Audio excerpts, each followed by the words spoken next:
Apologies for the scant update of late as I have been traveling, and videos in this account are researched, scripted, and produced, averaging 2 to 3 days of work per video. The traveling environment is not conducive for video production.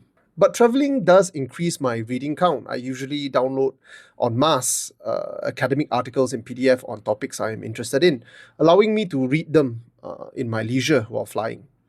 And in reading up on the genetics of various populations in Asia, I stumbled upon this article. The Nusantara ethnic groups from historical and genomic perspective, published in 2019. Oh boy, what an adventure reading this article has been. I've never read an academic paper so incoherent, so poorly composed, so completely directionless. The conclusion has nothing to do with the body of the writing, which in turn has nothing to do with the title of the paper. It seems different papers written about different topics in different periods were stitched together into 4 pages of complete and utter incoherence, the standards of which falls below even an average Year 1 university student's assignment submission. Now, in hindsight, the red flags were everywhere. First, the publisher itself. What is a paper about genetics from the historical perspective being published in the International Journal of Civil Engineering and Technology? I did a bit of digging, and it seems that this publisher or this journal is of questionable standards. Then there are the mistakes, the confusion between ethnic groups and linguistic groups aside. What is this Telugu?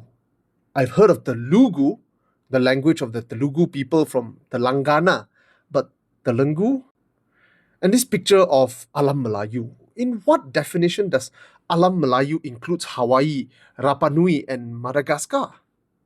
Perhaps the writers meant Alam Austronesia. But then this picture would still be wrong, because showing a map of Austronesians omitting Taiwan, the island with 9 out of 10 of the Austronesian language family, is as bad as showing an Alam Indo-European without Europe. Then there is the content itself. The title initially read like an anthropological examination of the concept of ethnic groups from a historical perspective. But the addition of the word genomic seems to suggest that perhaps it's a paper examining historical ethnic classification using modern genetic data? Nope, it's neither. Let me walk you through this. Part 1 and 2 of this paper talks about the Malay civilization by naming the various Malay communities, then giving a brief account on the concept of Proto- and Deutero-Malay, a historical concept that is challenged today from both genetic and linguistic evidence. Interestingly, the writers also seem to have an obsession pointing out the Jewishness of the writer or the sources of writing they were referring to, as you can see here. Then part 3 is where this paper starts, and part 3 of this paper reads like a literature review of the various papers on the search for genetic ancestry, describing the various tools used and theories developed in relation to identifying the genetic ancestry of the Malays. Of note in particular is this claim, and I quote, Malays have nearly 60,000 years of mitochondrial DNA. Now, you don't need a degree in genetic studies to know that's not how mitochondrial DNA works. And I examined the 2 last papers cited on this claim, Manaf et al. 2015 and Noor Khalifah et al. 2016. There is no conclusion that can be drawn from these 2 papers that suggest these 60,000-year claims made by the authors. Interestingly, this 60,000-year claim reminded me of this piece of news from 2018, where this historical writer, Zahara, claimed that the Malays have the 2nd oldest mtDNA or mitochondrial DNA in the world. I've uploaded the point-by-point rebuttal of a claim that came 2 days later by this Professor Phipps, which you can read here. I shan't elaborate.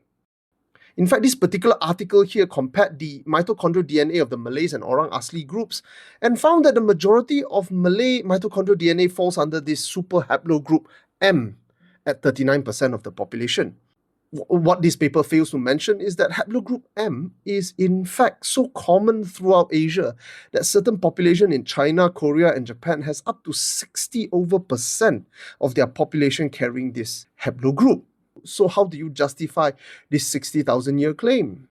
Ultimately, as pointed out by the rebuttal from Professor Phipps, it would be erroneous to draw a conclusion about human ancestry, evolution, and migration based on mitochondrial DNA alone. Oddly enough, Part 3 then half-heartedly alludes to this out of Sundaland theory, without committing to supporting or debunking it. Then the paper abruptly changes the topic to discuss medical issues relating to genetics of the various population in Malaysia for the rest of the article. As consistent with the incoherent tone of the entire paper, the conclusion concludes something which has nothing to do with the paper. In fact, I can't say I fully understand what the conclusion was trying to convey even. Go and read this paper. It's available free online. But come on, guys, this level of academic work, it's not okay.